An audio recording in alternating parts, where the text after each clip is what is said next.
میرا شوہر میری اداکاری کو اپنی جوتی کی نوک پر رکھتا ہے اور رات کے اس وقت وہ مزے سے اپنے بیڈ پر سو رہا ہوگا، یہ جانے بغیر کہ اس کی بیوی اس وقت شہر کے کس حصے میں ہے اور کیا کر رہی ہے۔ اور یہ احمد، یہ کیسے تمہارے ساتھ ساتھ رہتا ہے؟ کیا یہ نہیں تھکتا؟ کیا اسے نیند نہیں آتی؟ کیا اسے آرام پیارا نہیں؟ مہذیب نے کیمرے کے پیچھے کرسی پر بیٹھے احمد کو دیکھا اور اسے احساس ہوا کہ اس کا فیصلہ غلط نہیں تھا۔ اگر وہ تھکی ہوتی تو وہ اس کے پیر بھی دبا دیتا، نیم گرم پانی کا ٹب لاتا اور اس کے پیر اس میں ڈبونے کے لیے کہتا۔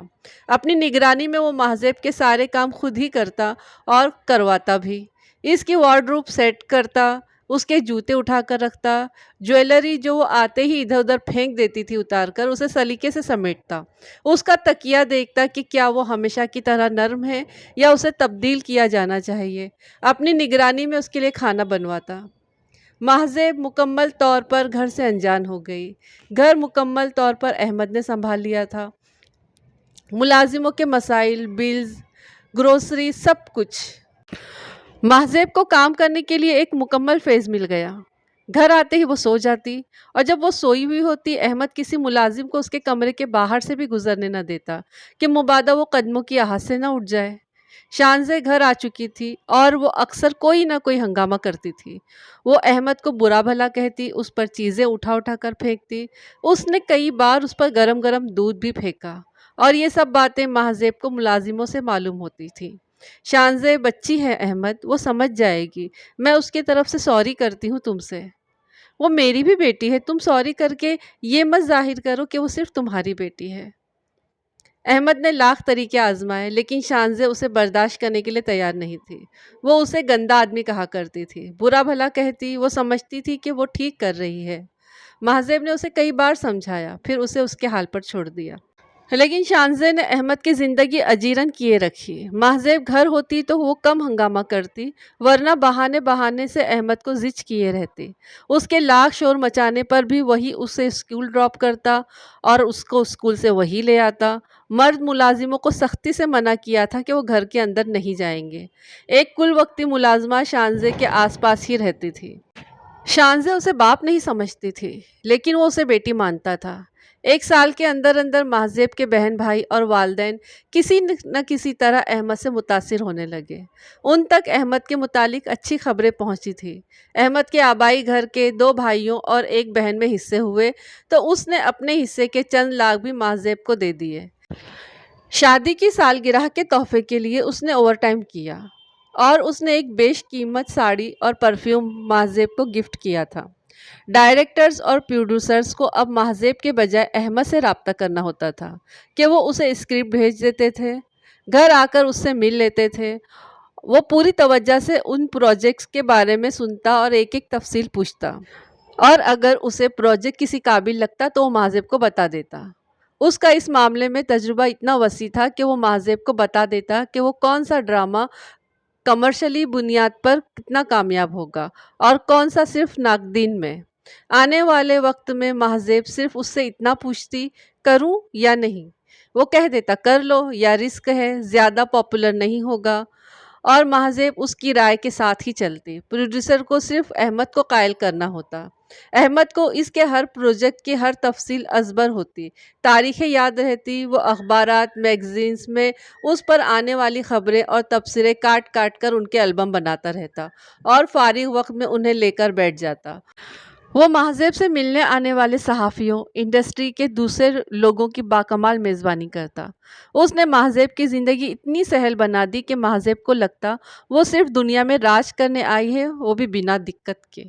اس کے ماں باپ، بہن بھائی گھر آنے لگے، وہ احمد کو پسند کرنے لگے تھے۔ مہذیب کے پاپا نے چاہا کہ احمد کو کوئی اور کاروبار کروا دے یا کسی اچھی پوسٹ پر کسی کمپنی میں رکھوا دے، لیکن اس نے انکار کر دیا۔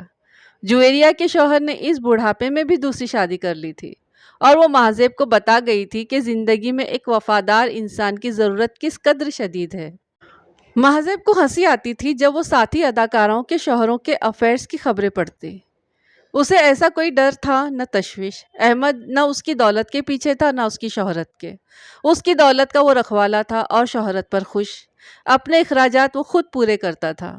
اپنے آفس بھی وہ اپنی موٹر سائیکل پر ہی جایا کرتا تھا۔ مہذیب نے اس کی سالگرہ پر اسے ایک کار گفٹ کی تھی جو اس کے گھر کے پورچ میں ہی کھڑی تھی۔ وہ مہینے میں 1 یا 2 بار جب وہ ڈنر کے لیے جاتے تب وہ اسے ڈرائیو کرتا۔ اس کے بارے میں سوچے گئے سب خیالات غلط نکلے، کیے گئے سب دعوے جھوٹے نکلے۔ اسے صرف مہذیب چاہیے تھی اور اس کے ساتھ گزاری جانے والی زندگی چاہیے تھی جو اسے مل گئی تھی۔ اب بھی اگر وہ چیزوں سے جیب بھرتا تو دل خالی رہ جاتا۔ اے لیول کے بعد شانزے امریکہ چلی گئی مزید تعلیم حاصل کرنے۔ اس دورانیے میں ان کی زندگی ذرا پرسکون ہو گئی۔ احمد کی پرموشن ہو گئی تھی اور اس کی پے بڑھ گئی تھی۔ مہذیب نے 3 آرٹس مووی میں کام کر لیا تھا۔ اس کی شہرت ملک کے باہر جا پہنچی تھی۔ وہ پہلے سے زیادہ مصروف ہو گئی تھی۔ اس کی غیر ملکی دورے بڑھ گئے تھے۔ جب وہ بیرون ملک جاتی احمد کی جیسے مٹھی میں جان رہتی۔ اسے یہی فکر ستائے رکھتی کہ وہاں اس کا کون خیال رکھے گا۔ وہ اس کا سامان پیک کرتا اور اس کا وہ تکیہ ضرور سامان میں رکھتا جس کے بغیر اس کا سر دکھنے لگتا تھا۔ ایسا کبھی نہیں ہوا تھا کہ وہ ملک سے باہر ہو اور اس نے اسے فون کر کے کہا ہو کہ اس کی فلاں چیز تو سامان میں آئی ہی نہیں۔ وہ اکثر اسے ساتھ چلنے کے لیے کہتی تھی پر وہ صرف اپنے خرچے پر ساتھ جانا چاہتا تھا اور اپنے خرچے پر وہ صرف 2 بار اس کے ساتھ دبئی جا سکا تھا۔ وہ ایک باکمال شخص تھا، ایک شاندار ساتھی تھا۔ مہینے میں 1 دن مہذیب کے سب گھر والے اس کے ساتھ ڈنر کرتے اور احمد کے گھر والے بھی آ جاتے۔ وہ ایک اچھا میزبان تھا اور سب کو خوش رکھنا جانتا تھا۔ اتنے سارے خوشباش افراد میں صرف شانزے ہی ایسی تھی جو اب تک جیسی تھی ویسی تھی۔ وہ اب جب بھی پاکستان آتی احمد کی زندگی جہنم بنا دیتی۔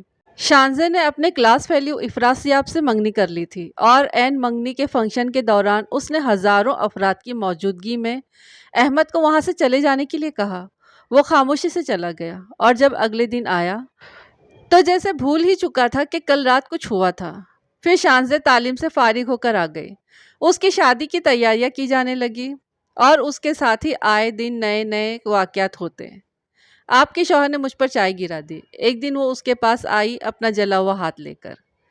تم ایسی بچکانہ حرکتوں پر اتر آئی ہو؟ یہی کہا تھا مسٹر احمد نے کہ کوئی میری بات کا یقین نہیں کرے گا اور دیکھیں یہی ہو رہا ہے۔ انہوں نے مجھے جلا دیا۔ وہ رونے لگی۔ اگلی بار وہ پھر آئی۔ اس نے کہا کہ احمد نے اس کا گلا دبانے کی کوشش کی تھی۔ شانزے پھر سے بری طرح رو رہی تھی اور یہی کہہ رہی تھی کہ وہ سب جانتی ہے کہ اس کی بات کا کوئی یقین نہیں کرے گا اور اسی لیے وہ یہ سب کچھ کر رہا ہے۔ اگلی بار اس نے کہا کہ احمد نے اسے سیڑھیوں سے دھکا دیا ہے۔ گھر کے ملازموں نے اسے سیڑھیوں کے پاس بے ہوش پڑے دیکھا تھا۔ اس کی پیشانی سے خون بھی نکل رہا تھا جبکہ احمد گھر کی مرمت کا تھوڑا سا کام کروا رہا تھا۔ افراسیاب کو خبر ہوئی تو اس نے آ کر احمد کا گریبان پکڑ لیا۔ شانزے بار بار ہوش میں آتی اور بار بار بے ہوش ہو جاتی۔ اس کی حالت تشویشناک تھی۔ وہ کومے میں تھی، سر پر گہری چوٹ آئی تھی۔ سچ بتاؤ احمد، یہ سب تم نے کیا ہے؟ احمد دنگ رہ کر حیران رہ کر اسے دیکھنے لگا۔ مہذیب، تم ایسا سوچ بھی کیسے رہ سکتی ہو؟ انسان کا کیا اعتبار احمد، وہ کبھی بھی بدل سکتا ہے۔ میں عام انسان نہیں ہوں، احمد ہوں، تمہارا شوہر، شانزے کا باپ۔ نہ وہ تمہیں باپ سمجھتی ہے اور نہ ہی تم اس کے باپ ہو۔ اور تم کیا سمجھتی ہو؟ اسے ایک شوق سا لگا۔ میں صرف اتنا چاہتی ہوں احمد کہ اگر تم اس پر غصہ ہو یا اس کی حرکتوں سے نالا ہو تو ایسے دیکھو وہ کیسے مر مر کر بچی ہے۔ وہ ایسے سن سا ہو گیا جیسے اس میں زندگی دوڑی ہی نہیں تھی۔ کیا میں ایسا کر سکتا ہوں؟ دیکھو میں جانتی ہوں کہ شانزے نے ہمیشہ تمہیں پریشان کیا ہے اور تم نے اسے برداشت کیا ہے بلکہ اگنور کیا ہے۔ مہذیب، یہ سب چھوڑو، مجھے یہ بتاؤ کہ میں کیا یہ سب کر سکتا ہوں؟ غصے میں انسان غصے میں اس کو نقصان پہنچا سکتا ہوں؟ میں اس کے سر پر چوٹ آئی، اس کا خون نکلا ہے۔ وہ خود سے تو اپنے آپ کو نہیں گرا سکتی نا، اس میں میری جان ہے احمد، وہ نشانی ہے میرے پاس حارب کی۔ تم ایسا کیسے کر سکتے ہو؟ تم ایسا کیسے کر سکتے ہو اس کے ساتھ؟ مہذیب بولتی رہی اور وہ کھڑا سنتا رہا۔ ہاں، میں نے ہی اسے گرایا تھا مہذیب۔ یہ آخری بات اس نے کی اور وہ چلا گیا۔ 12 سالوں میں پہلی بار اس نے رات گھر سے باہر گزاری۔ مہذیب پھر سے شانزے کے پاس گئی، اس سے پھر سے پوچھا۔ اس نے یہی کہا تھا کہ احمد نے ہی اسے دھکا دیا تھا۔ وہ رو رو کر یہی کہتی رہی اور احمد اسے مار ڈالے گا، یہ بات بار بار دہراتی رہی۔ ایک ہفتے کے اندر اندر احمد نے اسے اپنے باہر جانے کا اندیا دے دیا۔ اس کا پروڈکشن ہاؤس اسے کافی عرصے سے چند کورسز کے لیے لندن بھیجنا چاہ رہا تھا، لیکن وہ نہیں گیا تھا، اور اب وہ جا رہا تھا، اور وہ جا ہی رہا تھا۔ ایک سرد سی لہر مہذب کے اندر دوڑ گئی۔ تو یہ بھی جا رہا ہے، اتنا کچھ کر کے خود ہی جا رہا ہے۔ وہ اسپتال گیا، اس نے شانزے سے معافی مانگی تھی۔ شانزے نے چیخنا چلانا شروع کر دیا تھا۔ وہ خاموشی سے واپس پلٹ گیا، اور ایک ہفتے بعد وہ چلا گیا۔ شانزے گھر آئی، اپنی شادی کی تیاریاں کرنے لگی۔ احمد روز مہذب کو فون کرتا، لیکن مہذب اتنی سرد مہر ہوتی گئی کہ احمد کو اپنی فون کالز کے دوران ہی کم کرنے پڑے۔ مہذب جو اب تک اپنی پوجا کرواتی رہی تھی کہ اس کی انا کو ٹھیس لگی کہ کوئی اسے پشت دکھا کر بھی کیسے جا سکتا ہے۔ وہ جو کہتا تھا کہ وہ تمہارے بغیر مر جائے گا، وہ پھر بھی زندہ ہے، پھر وہ مرتا کیوں نہیں؟ مر کر دکھائے نا۔ عورت کے لبادے میں چھپے سنگدل دیوتا نے سوچا، اگر بھیٹ جان کی تھی تو یہ بھیٹ دی کیوں نہیں جاتی؟ دی کیوں نہیں گئی اب تک؟ وہ عورت جس سے محبت کی گئی تھی، وہ اور بے تحاشا کی گئی تھی، جس کے پیچھے بھاگا گیا تھا، جس کی منت کی گئی تھی، اس عورت کو اب یہ گوارا نہیں تھا کہ اسے چھوڑ دیا جائے۔ کوئی منت، کوئی سماجت نہیں۔ وہ ہاتھ جوڑے بنا، پیچھے بھاگے بنا کیسے چلا گیا؟ محبت کے حاصل جمع پر وہ لکیر کیوں پھیر گیا؟ بہت کیوں اور کیسے تھے مہذب کے اندر۔ اس نے اس شخص کو جو اس کے بغیر رہنا نہیں جانتا تھا، اس کو اپنے بغیر رہنے کی سزا دی۔ اس نے اس کے فون سننے بند کر دیے۔ وہ پھر بھی فون کرتا رہا۔ وہ اس کے ماں باپ سے اس کا حال احوال پوچھتا رہا، گھر کے ملازموں کو ہدایت دیتا رہا۔ وہ باہر بیٹھ کر بھی اس نے پورا گھر سنبھالا ہوا تھا۔ مہذب اسے ناپسند کرنے لگی۔ اسے سمجھ میں نہیں آتی تھی کہ اب وہ اسے پسند کیوں کرے۔ اتنے سال میں وہ اس سے محبت کرتا رہا، مہذب نہیں۔ ایک رائٹ پرسن کو زندگی میں لا کر اس نے اپنی زندگی کو رائٹ بنا لیا تھا۔